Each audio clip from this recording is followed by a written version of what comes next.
Hey friend, have you ever felt a dream stirring inside of your heart, but instead of stepping into it, you talk yourself out of it? You ask questions like, what if I'm not ready? What if I fail? What if nobody cares? Listen, I've been there, and those what ifs are only stopping you from living the life that God has planned for you. Fear is sneaky. It will disguise itself as wisdom, caution, even waiting on the right moment. But all it's doing is holding you back. The truth is, you don't need to be fearless to move forward. You just need to let your faith be bigger than your fears. So today I'm sharing with you 3 powerful ways to transform your fears into faith so you can finally take action towards your purpose.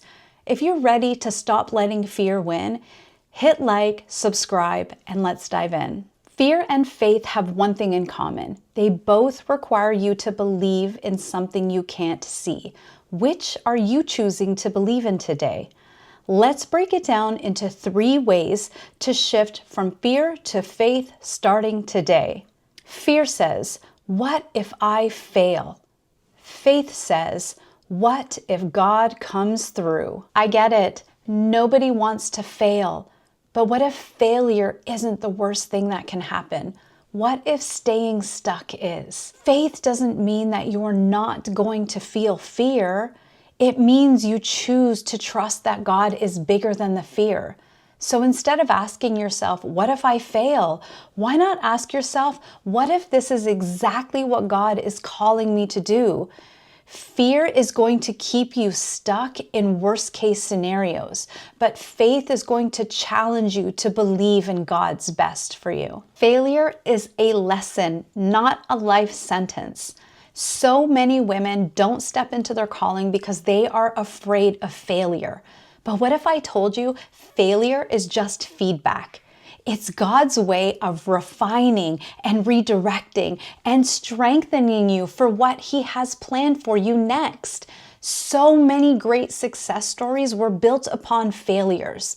So what if your failure happened because it was a setup for what God has planned for you next? Let me remind you that God uses the unqualified. In 1 Corinthians 1 verse 27, but God chose the foolish things of the world to shame the wise. God chose the weak things of the world to shame the strong. Think about Moses. Moses doubted his ability to talk. And David was just a shepherd boy. And Esther was an orphan turned queen. None of them were qualified by the world's standards. But God doesn't call the qualified, He qualifies the called. So if you are feeling unqualified, well, that's amazing because you are exactly who God loves to use. Jeremiah 29:11 reminds us that He has a plan for good for your life. When God places something in your heart, it is for a reason. So stop assuming the worst and start believing in His best. And take one step in faith today.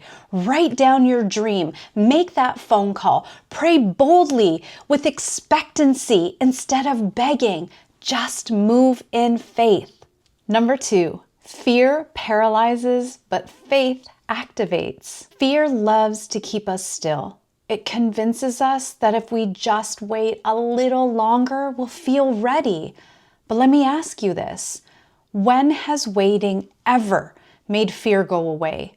Fear makes us overthink, but faith calls us to take action, even when we don't feel ready.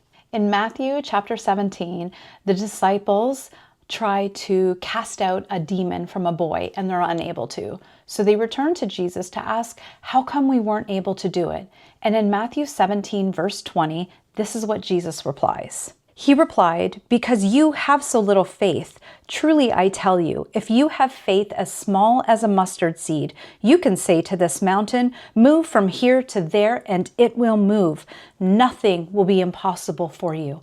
Small steps of faith lead to big moves of God. You don't need to have everything figured out. You don't need to know step 10 in order to take step 1. God honors movement. Faith as small as a little teeny tiny mustard seed is enough to move mountains. So ask yourself, what is one small thing I can do today to move me towards what God is calling me to do? And then do it. And can I just say, delayed obedience is still disobedience. How many times have you told God, I'll start when I'm ready? Sis, faith is obedience, not convenience. When God called Noah to build the ark, there wasn't a cloud in the sky. But he didn't wait for the flood to start building. He built in faith. If God has called or spoken something over your life, stop waiting and start building. James 2:17 tells us that faith without action is dead. Faith isn't a feeling, it's a choice. A daily decision to keep moving forward even when you feel unsure. You don't have to have the whole thing planned out. God just needs you to start moving. Today, I want you to replace hesitation with action, and I want you to write down one area where you have been feeling stuck because of fear and commit to doing the next thing, just one step. That's all God's asking you to do. And number 3, fear focuses on you while faith focuses on God. One of the biggest lies fear tells us is that we have to figure everything out on our own. I'm not smart enough. I don't have the resources. I don't know where to start. Fear makes us think that we have to do everything on our own. But faith reminds us that God is in control. Your calling was never meant to rely on you alone. God is already in your tomorrow. Isaiah 41 verse 10 reminds us, so do not fear, I am with you. Do not be dismayed, for I am your God. I will strengthen you and help you. I will uphold you with my righteous right hand. We fear the unknown, but here's the thing. Nothing is unknown to God. He's already gone ahead and made a way. He has already worked it out. That job that you're stressing about, He already knows how it plays out. That business that you've been afraid to start, He's already seen the fruit in it. Trust the one who knows the ending, even when you can't see past the beginning. Stop looking at the storm and start looking at Jesus. When Peter stepped out of the boat, he was walking on water until he started to focus on the storm, and then he started sinking. How often are you doing this to yourself? How often are you focusing on your fear of rejection, your fear of failing, your fear of judgment? How often are you letting it sink you when all you need to do is return your gaze to Him? To let your eyes be fixated on the Lord and let your faith carry you forward. In Proverbs 3, verse 5 and 6, we are reminded, trust in the Lord with all of your heart and lean not on your own understanding. In all of your ways, that means all of them, submit to Him and He will make your paths straight. Trust in the Lord with all of your heart. Faith means taking your eyes off of your limitations and returning them back to a limitless God. The next time you feel fear creeping in, I want you to pray boldly with expectation. I want you to turn on your worship music and I want you to sing so loudly to the heavens. I want you to speak life over your dreams. Because when your faith is in God, then fear loses its grip. If you've been waiting for a sign, well, this is it. God wouldn't have put that dream in your heart if He didn't intend to walk you through it. You're not alone and you are not disqualified. And now it's time for you to take action.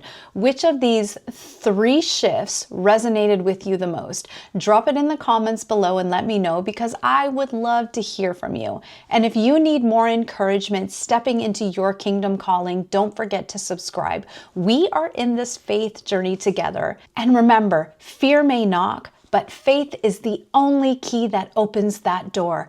Keep going and stay encouraged. I'll see you in the next video.